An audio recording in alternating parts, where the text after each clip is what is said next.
आज हम चर्चा करेंगे यदि इस संसार में भगवान से भी बड़ा कुछ है तो वो क्या है। देखिए, यदि भगवान से भी बड़ा कुछ है इस संसार में तो वो है भगवान का नाम।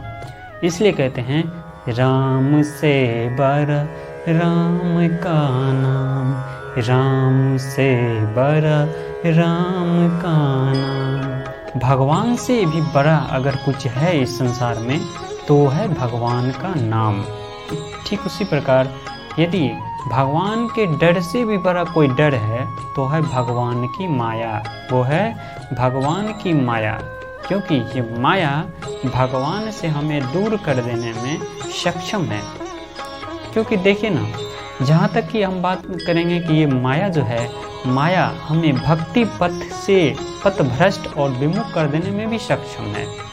हम सोचते हैं, आप सोचते हैं कि हम श्री धाम वृंदावन जाते हैं, हरिद्वार जाते हैं, काशी जाते हैं, मथुरा जाते हैं दर्शन करने के लिए, अयोध्या जाते हैं दर्शन करने के लिए, लेकिन एक माया नाम की एक ऐसा ये भक्ति मार्ग में आपको एक ऐसी दीवार बनकर खड़ी हो जाती है जो आपको जितने भी शुभ काम होते हैं ये काम कर देने में निष्फल कर देते हैं। नहीं होता है सोचा हुआ बात।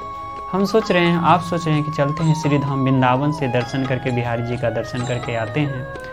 जब हम सोच ही तो रहे हैं, हम सालों साल सोचते आ रहे हैं, लेकिन नहीं होता है, क्योंकि ये माया हमने जकड़ रखा है। माया जो है, ये माया इंसान को कभी भी भक्ति मार्ग में जाने की अनुमति नहीं देता, क्योंकि आप हमेशा माया के जंजाल में फंसे रहेंगे। आपके पास समय की कहाँ होगा कि आप श्री धाम वृंदावन जाएंगे, या आप हरिद्वार जाएंगे, या तो आप अयोध्या जाएंगे दर्शन के लिए। ये माया से आपको मुक्ति ही नहीं मिलेगी, क्योंकि माया एक इस तरह के जाल है जिसमें एक बार इन्वॉल्व हो जाने के बाद में आदमी इससे निकल ही नहीं पाता है, उभर ही नहीं पाता है। इसलिए भगवान का भक्ति भजन सच्चे तन मन स्नेह के साथ में प्रेम भाव से कीजिए।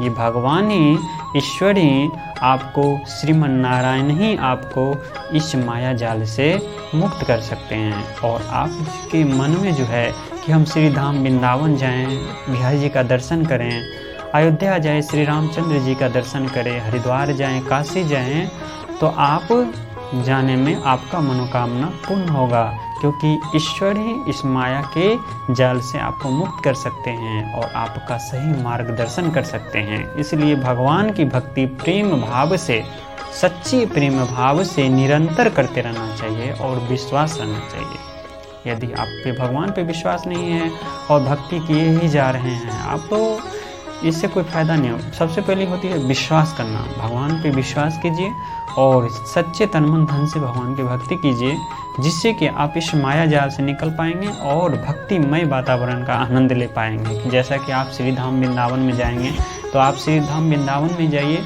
आप वहाँ पे बिहारी जी का दर्शन कीजिए। वहाँ पे विशेष रूप से दर्शन है, विशेष रूप से उनका कृपा है भगवान की। आपका मन लगेगा, आपका मन प्रसन्न होगा। श्री धाम वृंदावन जाएँ, एक बार दर्शन कीजिए श्री बिहारी जी का, और वहाँ पे आप निधिवन जाइए, निधिवन में भी दर्शन कीजिए और अपने मन को जो है सो प्रसन्न कीजिए और खुश रहिए। इसी के साथ आपका दिन मंगलमय हो। हरे कृष्णा।